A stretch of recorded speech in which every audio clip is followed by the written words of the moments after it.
Capricho começa em casa. Experiência minha. Muitas vezes meus filhos falavam, olha, o pão da minha mãe é maravilhoso. Isso é muito importante. Família vai levar lá fora o comentário daquilo que ele comeu em casa bonitinho, arrumadinho, né? E ele ainda pode querer levar para um amigo. Então faça perfeito.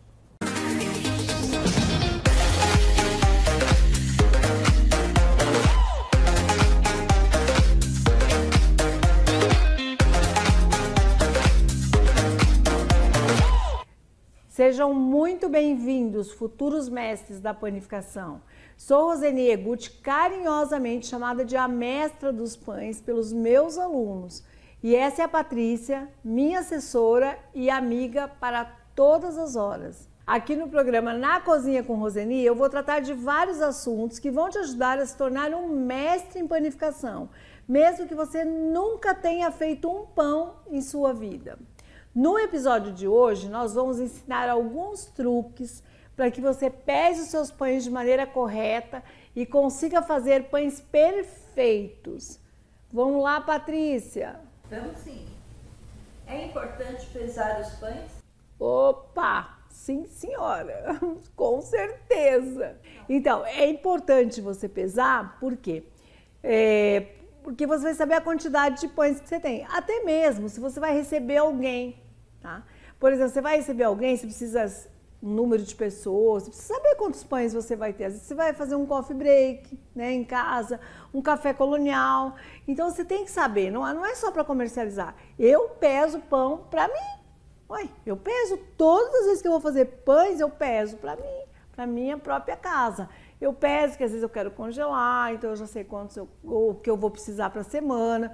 É importante pesar. Pesar é importante. Qual é a importância de pesar a massa antes de modelar? O peso total da massa me indica quantos pães eu vou ter. Aí eu decido, eu preciso de 3 pães de 500 gramas. Então, se eu pesei a massa, ela deu 1,5 kg, ela vai me dar os 3 pães de 500 gramas. Então, é importante pesar o total, porque aí eu defino quantos pães eu vou fazer. Não adianta eu pegar uma massa, aí eu tiro um pedaço dela, eu tiro outro pedaço e eu não sei qual era o peso total. Então, é importante, porque ali eu já defino, eu preciso 50 pãezinhos lá de 20, a minha massa tem 1 quilo, eu já sei que vai dar os 50. E eu vou ter que fazer exato para dar os 50. Sempre peso massa inteira. Primeira coisa que eu peso. Eu preciso também pesar os recheios? Eu peso o recheio, sim. Eu sei que é muito chato pesar recheio. Mas uma massa precisa ter pelo menos os 50% do valor da massa, pelo menos de recheio. Eu não sei, Patrícia, já aconteceu com você, de você morder um pão e ficar procurando o recheio até o dia seguinte, né? Isso acontece muito. É muito ruim morder um pão recheado e não ter recheio, né? Ainda que eu posso dizer, minhas massas são saborosas, mas se eu me proponho a vender um pão recheado, eu tenho que encontrar recheio lá dentro. Ai, Deus meu. E quando você começa a morder uma esfirra, você só vai encontrar o recheio lá no meio. Eu já ensinei no meu curso, né, qual é o truque de fazer aquela esfirra que você caminha e não encontra o recheio. Você tem a massa imensa e uma bolinha de recheio lá no meio. É muito importante encontrar recheio nos pães, eu acho. Você tem que lembrar sempre uma coisa. Sua massa cresce e o recheio não cresce, tá? A massa cresce, aí fica aquele volume de massa e o recheio some. Eu digo, pelo menos 50% do valor da massa tem que ter de recheio. Isso é muito importante. Se eu não pesar minha massa, pode dar errado o resultado final dos pães? Sim. Se eu não pesar a minha massa, não é que vai afetar a massa, o pão não vai ficar macio, mas o resultado final pode não chegar onde eu quero, né? Mas que fica muito feio um pão grandão, um pão pequenininho, fica muito feio, não é o resultado. Sim, eu posso dizer que isso é resultado errado, né? Você perde até o prazer de fazer, eu não acho, eu acho que é tão bonito olhar numa assadeira e você olhar assim, todos são iguais. Já é muito lindo, já é visual, eu acho que é visual. Tá? Porque a própria pessoa que vai comprar, vai dar errado é a sua venda, né? Porque ninguém é bobo, né, Patrícia? Você chegar numa padaria e tiver um maior, você vai pedir o quê? O maior, certo? Você nunca vai ficar com o pequenininho. Todo mundo vai pensar, tem menos peso. E até na família, vão falar lá que tem os mais espertos que vão pegar os grandões e vão deixar os pequenininhos para os outros, isso é certeza. Então, padrão é muito importante. Quem chegou primeiro comeu o grande, e o outro, que já é mais sossegado, vai comer o pequeno. Capricho começa em casa. Você começa fazendo para sua própria casa bem feito. Porque você não sabe se amanhã você vai ficar a famosa do pão, né? Vai ficar a mestra do pão, e aí você ficou mestra, o mestre ele já começa certo. Então, não importa se é para sua casa, faça bonito para os de dentro. Porque é melhor fazer bonito para os de casa, porque depois lá fora é fácil você fazer bonito, né? Mas faça primeiro para os de casa bonito, porque o bem feito em casa vai ser o bem feito lá fora. Eu tenho padrão para mim. Que, vamos supor, eu não pesei, fui colocando lá um pedaço aqui. E lá daqui a pouco eu decido, mas eu queria ter feito outro pão, outro tipo, entendeu? Não pesei, não tenho mais massa. Tudo que é organizado, pesar, faz parte da organização. Eu pesei, eu já tenho definição ali, dá para mim pensar, olha, eu tenho 1 quilo de massa, tenho 1 quilo de massa pronta, eu posso fazer tantos pãezinhos de 20, tantos pãezinhos de 100 e assim por diante. Isso é organização. Então pode dar errado lá na frente, porque eu posso querer mudar. Mas eu queria tanto fazer mais pão, queria fazer mais esse, mais aquele. Se eu pesar e analisar quantos pães eu quero fazer, não vai dar errado no final. Porque eu não vou me lembrar daquele que, eu deveria ter feito, né? Isso me serviu de experiência, que no início da minha carreira eu não ligava muito para isso, não. De decorar, arrumar os pãezinhos nas bandeiras. E depois eu fui aprendendo que isso era tão importante. O seu pão pode ser bom, se for mal feito, mal pesado, ele vai perder no resultado final. Então capriche em casa já, comece a caprichar. Porque são os de casa que vão levar o comentário lá fora, viu? Experiência minha. Muitas vezes meus filhos falavam, olha, o pão da minha mãe é maravilhoso. Os pães da minha mãe são fantásticos. Então, isso é muito importante. A família vai levar lá fora o comentário daquilo que ele comeu em casa bonitinho, arrumadinho, né? Ele ainda pode querer levar para um amigo. Então, faça perfeito. Pese e pense antes quais são os pães que você quer fazer. Porque, por exemplo, eu de uma massa salgada, eu tiro 10 tipos. 10 tipos por baixo, né? Porque eu poderia tirar muito mais. E da massa doce eu tiro mais 10. Imagina se eu não pensar antes. Se eu não pesar para saber quanto que eu tenho de massa, pesar e definir, vou fazer 10 de goiabada, 10 de ricota e assim por diante, eu preciso pensar. Eu estou sendo muito chata pedindo organização, mas isso serviu para mim. A organização para mim foi super importante. Eu tinha degustação para fazer nas aulas, então eu tinha que saber o número de pães que eu tinha que levar, aquela quantidade de massa eu tinha que dar para aquele número de alunos. Se eu não pesar meus pães prontos, eu posso ter interferência no meu lucro?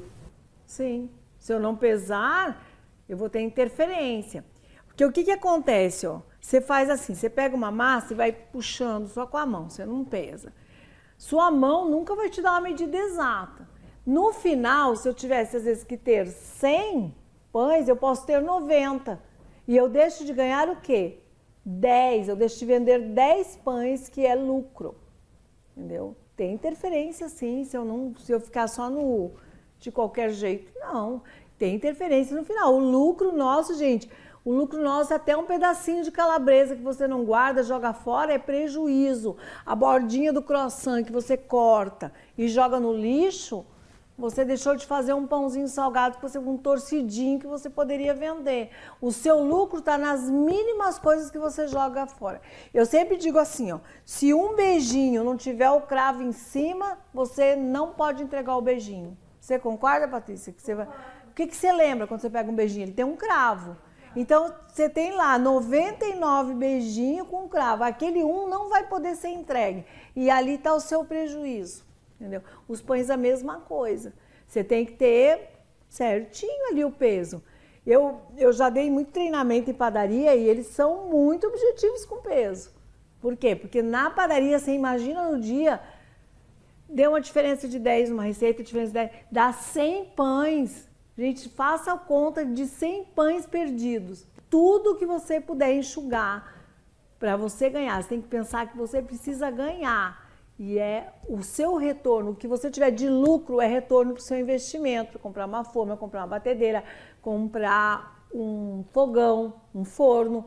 Então você pensa bem, pese tudo. Tenha trabalho na produção, aumente a sua hora de produção, mas você vai ganhar lá na frente no lucro. Se seja R$1, é lucro. Isso passa a se tornar um hábito, né? Uma coisa que você me fez eu lembrar, Patrícia, que às vezes as alunas riam muito comigo quando eu falava em aula, eu falava assim, você é uma empresa. Então, se você está produzindo pães para vender, você não pode estar tirando daquele mercado, um pega, vem ali e come uma colherada do seu recheio. Não pode. Um vem ali e pega um pãozinho assado, né? Para comer uma pessoa da sua casa. Você faça para a sua casa separado. Da sua venda, você não retira nada, porque senão você nunca vai ver o seu lucro. Uma colherada de um recheio de calabresa ou de frango faltou para rechear o quê? 1 ou 2 pães às vezes. Você é uma empresa, então o seu recheio tem que estar separadinho, não é para comer, não é para, sabe, é para ficar ali separado para você comercializar. O que é para vocês comerem, é para vocês, para sua família comer. O que é para você vender, é para você vender. Muitas vezes, por causa de um recheio, você não fecha um pão, né? Às vezes, por causa de um requeijão que você deixou, você não preenche um pão de batata. E aí, seu lucro foi, né? Hoje eu estou exigente, né, Patrícia? Experiência. Eu tenho histórias e história para contar, né? Os meus filhos que pegavam as coisas e muitas vezes eu tive que deixar de fazer. Não pode deixar, você tem que deixar isso na sua casa acertado, ó. Esse aqui é o meu trabalho, esse é o recheio que eu vou usar para rechear os meus pães. E esse dinheiro vai retornar para nossa casa para fazer outras coisas, né? Você pode, lógico, não vai deixar a sua família passar à vontade, mas você faça os pães para eles num outro dia. Hoje é o dia que você vai vender, vai fabricar. Então você vai se tornar exigente. Eu falo muito isso em aula de chocolate. Alguém da sua casa pega uma trufa sua embrulhada, ainda joga o papel no lixo, você perdeu o papel, perdeu a trufa, perdeu de vender, certo? Então se ele quiser comer, vai ter o mesmo sabor de você dar uma desenrolada para ele. Ou então lá ela pega o chocolate, ela pega da barra lá 50 gramas. Faltar 50 gramas, você não faz a trufa. Já tem 50 de trufa menos. Então isso é muito importante, organização na casa. A venda por quilo é melhor do que por unidade? Eu falo que para mini pães, a venda por quilo é melhor. Tá? Porque ninguém vai querer comprar um mini pão por unidade. Apesar de que a lua de mel, essas coisas, ainda vendem por unidade. Mas mini pães, hoje a maioria, até nas padarias, né, a gente está comprando por quilo. Os mini pães, eles são todos recheados, é muito complexo. Então é melhor vender por quilo, se torna mais fácil. O que você pode fazer normalmente é o cálculo da massa, né, mais o recheio, e em pães doces ainda tem um agravante que é a decoração, né? Vai muito açúcar impalpável, vai geleia de brilho. Então eu tenho falado para as minhas alunas para venderem pelo quilo. E uma coisa que você tem que observar, principalmente quando você vai numa padaria, é que o quilo não é baratinho não, viu? E aí você compra aquele pouquinho e você acha que é baratinho. E eu sempre falo que o salgado, por mais que você pense que o salgado é um pão muito caro para fazer, ele não é tão caro, porque ele não vai decoração depois no final. Mas o doce, ele consome bastante coisa, porque além do recheio, ele tem a decoração. Então o pão doce, eu sempre falo, ó, pão doce deve ser cobrado pelo menos aí uns de 15% a 20% a mais no quilo, porque o pão doce tem bem mais coisa. E muita gente não observa isso, não. Acha que o salgado é muito caro, e não é isso, não. O doce, ele tem mais coisas para agregar nele. Às vezes tem granulado, o doce de leite já é um produto também mais, né? O creme de confeiteiro até dá para a gente trabalhar bastante. E aí a decoração final, às vezes vai coco no final, às vezes vai a geleia de brilho, que não é tão cara, mas mesmo assim é melhor cobrar o doce um pouquinho a mais.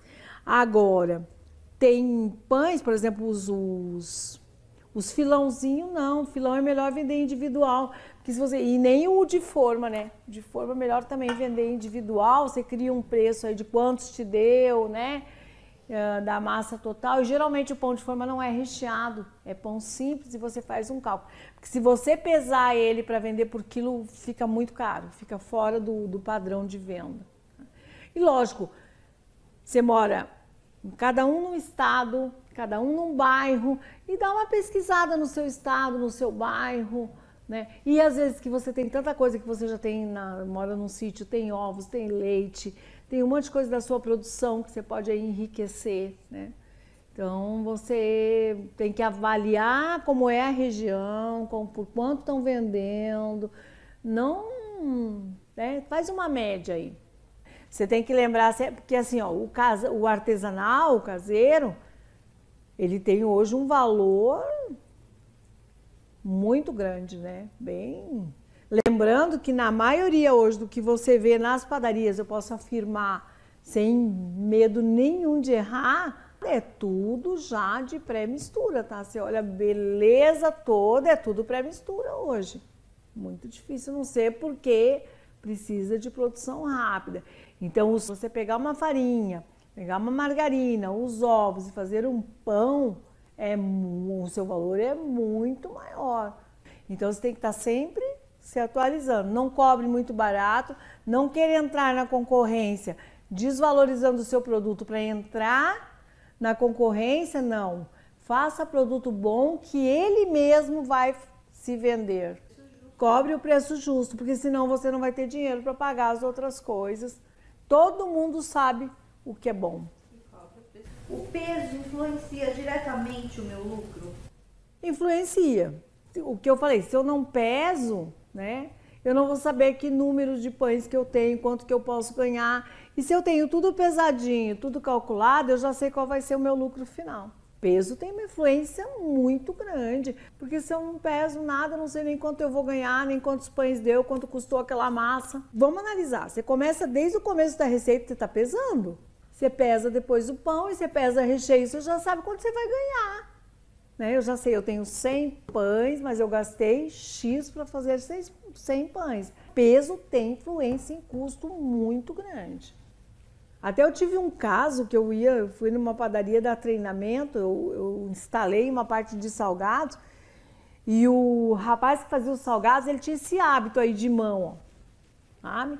E um dia eu provei para ele que dava esse resultado aí, que é errado no final.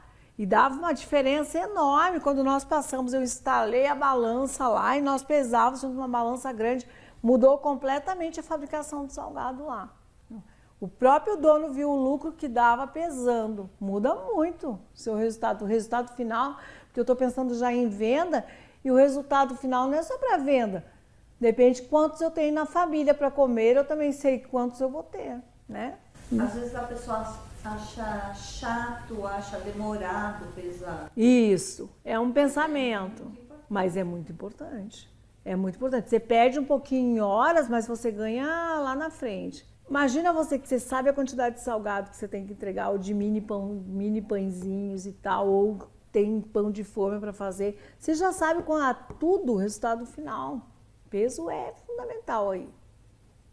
Preciso comprar uma balança para pesar meus pães? Sim, não tem outra forma, gente. Balança. Até para separar ingredientes eu consigo me virar um pouquinho, me virar com copo medida. É o seu próximo presente de Natal, se você não tem, né? Você vai começando a pedir no Dia das Mães, Dia dos Namorados, você vai pedindo balança, pede balança para todo mundo. Mas balança é barato, é muito barato. São baratíssimas as balanças hoje. Muito barato. Lógico, depois se você puder comprar uma mais elaborada, se a sua produção crescer, melhor você ir jogando massa lá numa balança maior. Mas balança é fundamental. Eu falo que a Olha é o investimento. É um investimento barato, mas que tem tanta utilidade, né? Eu não sei fazer mais nada sem balança lá em casa. O benefício é muito grande. É muito grande. Fabricar bolacha, tudo do balança é fundamental. Qual é o melhor tipo de balança? É a digital. Não sei se você lembra de uma redondinha que a gente tinha que girar, assim. Aquela lá era difícil para ela acertar o peso, né? E antigamente as pessoas falavam assim, ó, um pires disso, um pires daquilo. E eram as receitas. Eu ainda tenho receitas lá, assim, que as pessoas davam. E hoje, para você calcular esse pires, ó, é difícil. E aí os pãezinhos delas, elas faziam tudo, né? Era uma mão, 2 dedos. Nunca sai igual, né? 2 dedos até você pode usar hoje para ver, ó, sua forma tem uma medida aqui, né? Para você ver o dobro do pão. Isso você pode. Mas antigamente era tudo assim, põe um punhado aqui e dá certo. Mas as pessoas não faziam muito para comercializar, né? Faziam somente para a família. Quando você já faz uma receita há muito tempo, você acaba pegando uma habilidade muito grande, né? Na hora que você corta e cai na balança, o peso já vai caindo certo, né? O bom também, quando você pesar pães, é bom rolar a massa, já ir... O que eu costumo fazer, eu tiro a primeira parte, eu peso e vou encostando aqui na massa e vou cortando, mas eu peso, mas aí facilita mais para pesar, que aí a produção é mais rápida. Daí já sai quase exato aqui, tá? Mas eu não deixo de pesar, não. E recheio também, às vezes eu faço as bolinhas e já peso as bolinhas. Enquanto a massa está crescendo, normalmente eu faço bolinhas de recheio, já vou deixando as colheradas ali. Qual é a quantidade de massa que devo utilizar para cada forma? Depende do tamanho da forma que tem. Normalmente, o certo, as formas vêm com identificação. Ó. Sabe, vem aquele papel aqui, não sei se você já pegou a forma embalada. Então, ela coloca aqui para 300 gramas, 250 gramas. Normalmente vem. Ótimo, a gente já pode pesar 250 gramas e fica fácil. Mas, muitas vezes, você precisa pegar uma massa e testar a quantidade da forma. Então, muitas e muitas vezes você precisa fazer isso.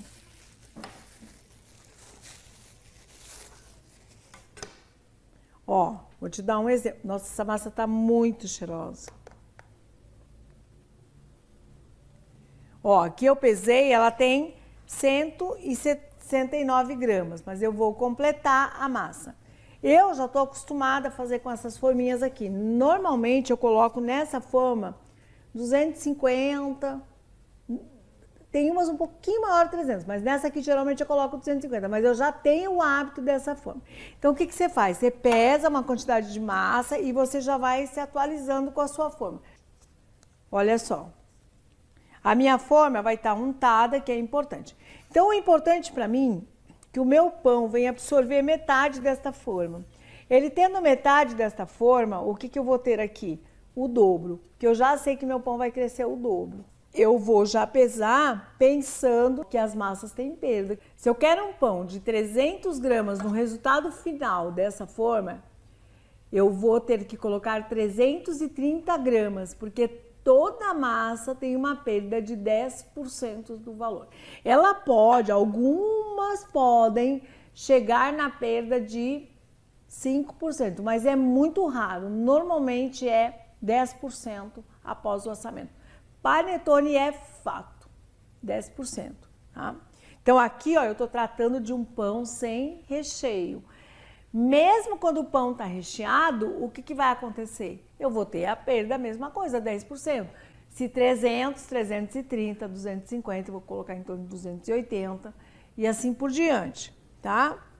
Então eu vou colocar 330 de massa. Tá? Então, ó, seria o pão que eu quero, e aí eu vou completar, sempre colocar o tanto de massa que a perda junto. Mas aí você vai falar para mim, se eu quisesse esse pão recheado, eu não vou colocar a média 50% do recheio? Então eu vou colocar a massa e os 50% de recheio. Então eu vou ter que diminuir um pouquinho essa massa, porque senão vai ficar muito volumoso na forma. Então eu tenho que diminuir um pouco a massa. Aí eu vou fazer o quê? Eu vou completar isso com recheio. Olha aí.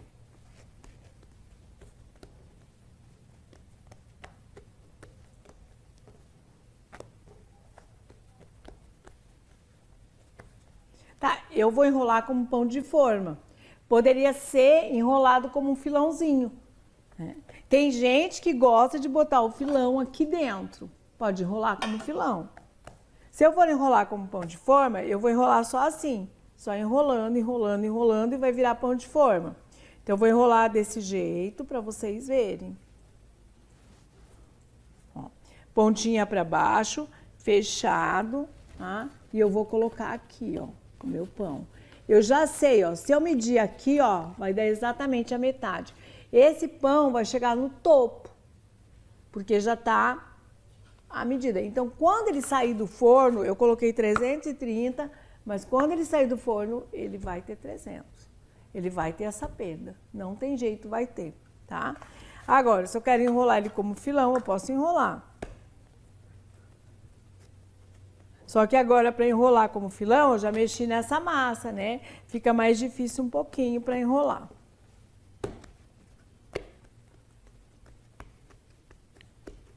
Eu posso abrir a massa bem fininha, posso cilindrar. Tem gente que gosta de cilindrar, mas para cilindrar, pode cilindrar essa massa já pesando, ó. Pesou 330, cilindra aqueles, vai cilindrando.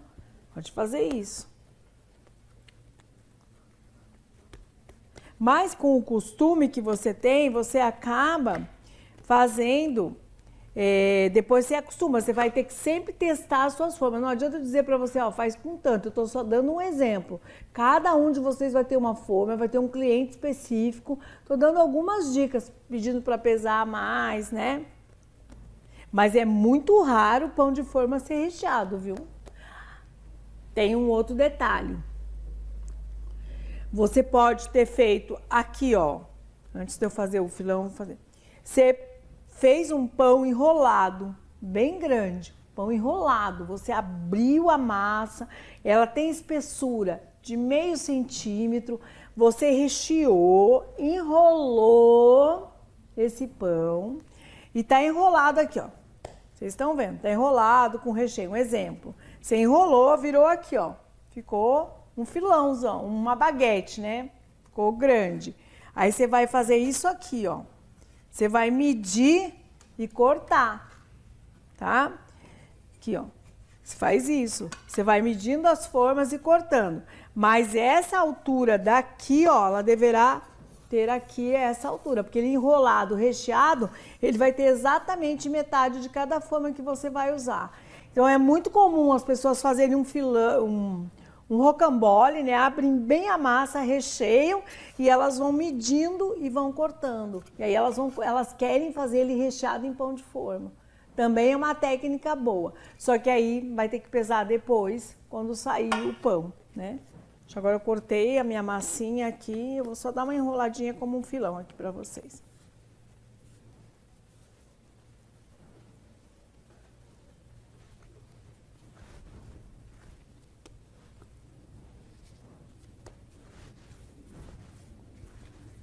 Aí as pessoas querem enrolar ele, então elas pegam aquelas 330 gramas e elas querem enrolar ele, fazer ele enrolado assim, ó. Dá a impressão que ele deu volume, mas ele não vai dar volume, ele continua tendo o mesmo valor. E aí ele assa parecendo um filãozinho, mas dentro da assadeira de pão de forma. Ou ele assa parecendo um filãozinho aqui. Ele vai deixar de ter o peso? Não. Ou na assadeira de pão de forma, ou aqui, ele vai ter os 300 gramas que você programou. Ele não vai mudar aqui, ó. Aqui o importante é só a referência que eu tenho aqui, ó. Certo? Para me dar o dobro dos pães, tá? Então essa é uma dica que fica aí para vocês fazerem os pães. Essa massa estava congelada. Muita gente tem medo de fazer pão até no frio, né? E a nossa massa estava congelada. Quando separo os ingredientes, já posso calcular a quantidade de pães? Sim, é incrível, né? Eu, quando quero saber quantos pães eu vou ter, então eu peguei lá a receita. Muita gente não faz isso, né? Então eu pego assim, farinha, tem 1 quilo, X de sal, tem 10 gramas, por exemplo, 20, eu vou contando, 1,20 kg, 1,30 kg.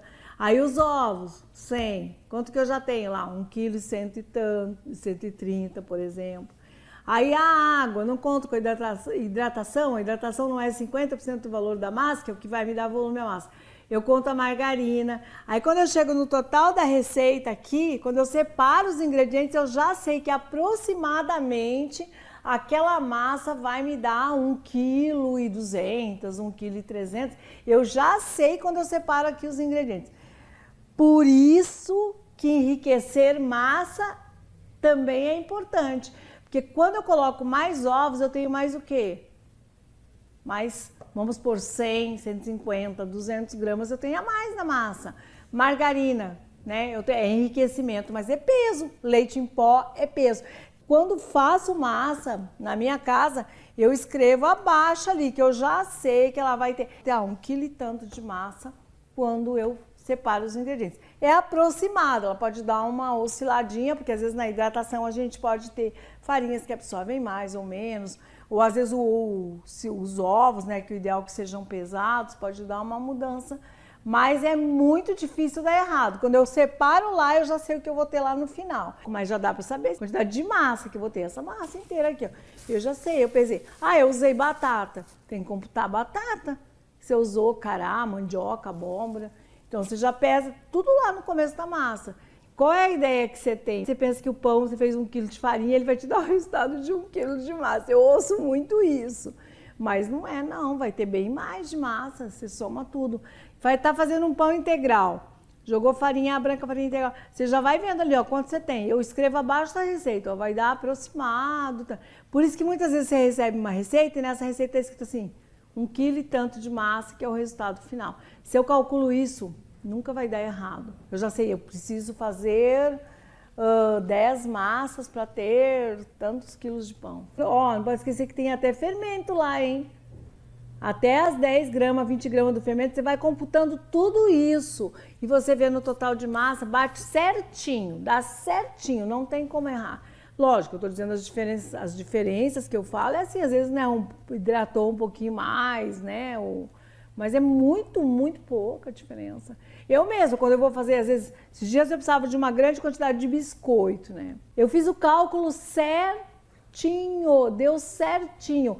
Eu disse, essa receita vai me dar X de massa.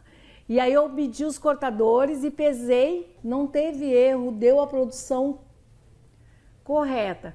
Pode acontecer o erro de queimar uma bolachinha ou outra, então você faz uma reservinha. Mas isso não, no pão é a mesma coisa, estou falando de bolacha, de pão, de tudo. É que muita gente se esquece de fazer o cálculo quando está separando, tá? E eu consigo calcular o tempo de forno pelo peso das massas? Ó, não é muito difícil, principalmente dos pães grandes, a média é aí por exemplo, a gente costuma falar 1 quilo de massa, 1 hora de forno, é mais ou menos essa média. Tá? Então, mas não é como é que eu vou te falar? Funciona mais o tempo de forno, funciona mais quando você tem pães de forma, pães grandes, é mais fácil calcular. Nos pães pequenos, você tem ainda o que considerar o recheio e tal. E a quantidade que, por exemplo, aqui, ó, a quantidade que eu tenho aqui na bandeja, né? Então, os mini pães é mais de olhar mesmo. Mas eu falo assim, nenhum pão vai assar em 10 minutos, a não ser que você esteja com o forno acelerado. Se ele assar em muito pouco tempo, ele vai estar cru por dentro. Né? Então, não. Agora, os mini pães é mais assim, deu 15 minutos, eu já começo a dar uma olhada. Mas nos pães grandes é mais fácil. Por exemplo, de assar normalmente um pão de 1 quilo vai levar entre 45 e 1 hora, propriamente 1 hora. Um pão grande. E não se faz mais pão em pães grandes, né? Um de 300 gramas inteiro, assim, vai levar 30 minutos, com certeza. Forno pré-aquecido, sempre na mesma temperatura, 180 graus e tal. Você tem que lembrar que sempre, às vezes, é bom você colocar o termômetro lá, porque às vezes você já assou muitos pães e esse forno alterou a temperatura interna. Entendeu? Pode ver que às vezes a segunda amassada você assa muito mais rápido. Então sempre é bom para quem faz produção ter um termômetro para ver a parte interna do forno, a temperatura interna, que é bem importante. Qual é o peso ideal de mini pães? Ó, mini pães, o ideal seria 20 gramas. 20 gramas eu acho que são os mini pães bons. Mas na modernidade, hoje eles estão fazendo o ultra mini, que eu falo, que é o 12 gramas, né? Mas uma produção de pães de 12 gramas é bem complexa. É muito pequeno para produzir, para modelar. Mas quando depois de assado, ele é um tamanho bonito. Mas eu faço na média minha de 15 a 20. Eu prefiro 15 a 20. Tá? Por exemplo, lua de mel eu gosto de fazer de 20. Os pães doces eu já acho que fica mais difícil para trabalhar. Mas os pequenos dá. 15 gramas tá bom, que é a média do salgado, tá? Do mini pão. Mas aí você tem um detalhezinho, ó, bem complicado, porque às vezes você faz os pães mini enroladinhos aqui, ó, com tirinhas, né? Então você tem que criar um padrãozinho aí de cortar pesar para ele te dar essa média e depois ele vai servir de referência para cortar todos os outros, né? Por exemplo, eu fiz uma tirinha, eu volto naquela tirinha lá, né? Enrolei ele com recheio, nos minis, aí tem aquele que a gente corta tirinha, pãezinhos de mortadela, com salsinha. Então aí você corta pesa, tá? Pesa esse e esse vai seguindo de referência aqui, que aí sai pelo menos um padrão. Mas normalmente, como você vende mini pães por peso, mas também não é para fazer um do tamanho do outro, também é feio, né? Porque vende por peso, que vai fazer? Faça padrão. Como calcular o peso ideal para pães de forma? Eu ainda continuo dizendo que o 500 gramas é o pão que mais vende hoje. Ainda vende aí, um pão de forma, não tem jeito, é o 500 gramas. Eu já sou adepta hoje do 300, 350, que eu acho que é aquilo que eu te falei. Pô, faz 3 pãezinhos diferentes, você vende muito mais, entendeu? Mas a média hoje que o povo consome é o de 500. Como a nossa massa é muito leve, Patrícia, um pão de 500 gramas, nossa, ele é lindo, grande, mas ele é leve, né? Então ele vai dar um volume de pão, mas dentro vai ser leve. Qual é a melhor medida de um sonho? O sonho ainda você gosta de comer sonho grande, não adianta. O sonho, 80 gramas é o sonho preferido da população. Não adianta, que ele vai te dar aquele sonho da padaria, o grande.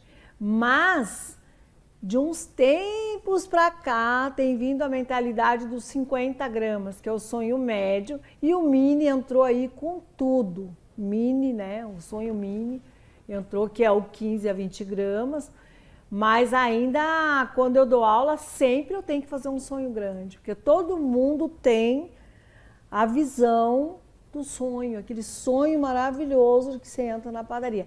Mas os 50 gramas vem ganhando aí mercado, vem ganhando bastante mercado, os 50 gramas. E o Mini Sonhos ganhou. Por que o Mini Sonhos ganhou? Porque o Mini Sonhos eu compro no quilo, e eu posso escolher de goiabada, de creme, só de canela, com açúcar, eu posso comer uma variedade de sonhos. Mas eu posso te dizer que quando você come um sonho grande, você sempre vai achar que ele é mais saboroso que qualquer um dos pequenos. Não adianta. Isso é fato, porque é moderno. Ainda não está fixado no nosso cardápio. Mas toda vez que eu dou aula de sonhos, alguém me pede um sonho grande. E ainda se você sair com uma cesta de sonho grande, por mais que diga que não come, come sim. O sonho ainda é líder de venda. Então faz um sonho bem bonito, bem recheado com creme e venda. Vai vender. O sonho vai vender. Eu falo que nós mulheres, nem que seja escondido, mas nós comemos um sonho grande. Eu sempre brincava com as minhas alunas que o bom do mini é que a mulher pode pôr na bolsa e ela vai comendo de um em um e ninguém sabe o quanto ela comeu, não é? O bom do mini é esse, porque a mulher diz que não come, a gente come mesmo. E os 50 gramas também é discreto, né, para você comer. Todo mundo tem lembrança de um sonho grande na padaria. Tanto é que a padaria não parou de fazer o grande. E nem nós também. E a nossa massa de sonho é espetacular, né? Como fazer a pesagem de pães enrolados? É o que eu falei, pães enrolados, você tem que enrolar o rocambole e depois definir o que você vai fazer e aí pesar. Não tem como, eu preciso de recheio, né? E vai pesar. Na verdade, eu até prefiro os pães enrolados, pesados depois de assados. Eu prefiro. É mais fácil você colocar preço depois de assado. Porque às vezes você vai cortando aqui, e às vezes sobra pode sobrar no final. Então é mais difícil. Ou tem uma técnica que eu uso muito, por exemplo, eu já separo 300 gramas de massa e separo 150 de recheio, eu abro aquela massa redonda para enrolar e já enrolo os pães, eu já sei que vai ter aquele peso.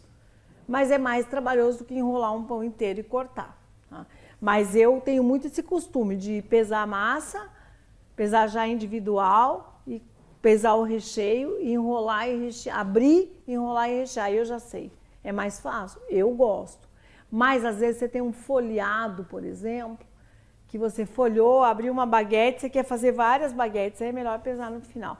Pode ver que hoje baguete eles vendem tudo por quilo, não vende mais baguete, porque essa ideia de vender pão por quilo foi maravilhosa, porque foi mais justa, porque ou você perdia ou a padaria perdia, mas a padaria não ia perder nunca. Então sempre nós, consumidores, perdíamos. Essa história de peso ficou muito boa. Pães assados e decorados podem ter um peso maior pela decoração? Sim, pode ter, né? Normalmente o salgado não se faz muita decoração depois, mas o doce sim. Por exemplo, um doce que você coloca um leite condensado, você vai regar com leite condensado, você vai cobrir com glacê. Esse glacê pesa e pesa bastante. E outra coisa, esse glacê e o leite condensado é custo. Por isso eu falo, sempre nos pães doces tem um diferencial de custo sim, de preço para vender. Vai mudar bastante. Uma cereja que você vai colocar coco, né? Então, às vezes ameixas, que nem esses dias eu fiz um pão de creme e a decoração era toda com frutas. Coloquei ameixa, damasco, coloquei coco, geleia de brilho, então eu tenho que cobrar a diferença, né? Então, na verdade, eu vou pesar esse pão o quê? Pós-decoração. Pesei no início, eu recheei com creme e tal, pesei no início, mas quando eu sair eu vou decorar, eu tenho que pesar de novo esse pão. Então, pães doces é complicado. E o sonho é a mesma coisa. Você faz o sonho de 80, mas aí você abre o sonho, você recheia de creme, você polvilha açúcar, tudo isso é custo. Um sonho, eu acredito que um sonho de 80 gramas, ele vai te dar aí uns 130, 140 ou mais. Se for recheado como a gente recheia, bem recheado. Porque às vezes em alguns lugares eles só colocam na boquinha do sonho, né? Para quem está começando a vender pães, vale a pena investir em uma balança para fazer a pesagem? Primeira coisa, antes de eu fazer os pães, eu já pensaria na balança, porque você vai ter que separar a receita e aí você pesar os pães. Para quem está começando a vender, por favor, já comece no lucro, porque você vai tirar essa balança nos primeiros pães que você fizer, né? Porque se você não pesar, você vai ter aí pães a menos e aí você vai deixar de ganhar. E é tão baratinho, eu acho que hoje não custa nem 25 uma balança dessa, né? Menos, né? R$25, por aí. Vamos jogar R$20 uma balancinha, né? Para quem está começando. No estado de São Paulo, né? No nosso estado, né? Isso é verdade. Mas aí invista numa balancinha. No começo você quer produzir, pede até para alguém que tem, às vezes em casa, que nem está usando, pede emprestado. Nossa, é muito importante você pesar. Você vai ter padrão de pães, né? Bem importante. E é isso, se você gostou desse conteúdo, já se inscreve no canal e deixa uma curtida aqui. Se tiver alguma dúvida ou sugestão, pode deixar um comentário, que eu e o meu time vamos responder com o maior prazer. Muito obrigada por me assistir até o final e até a próxima.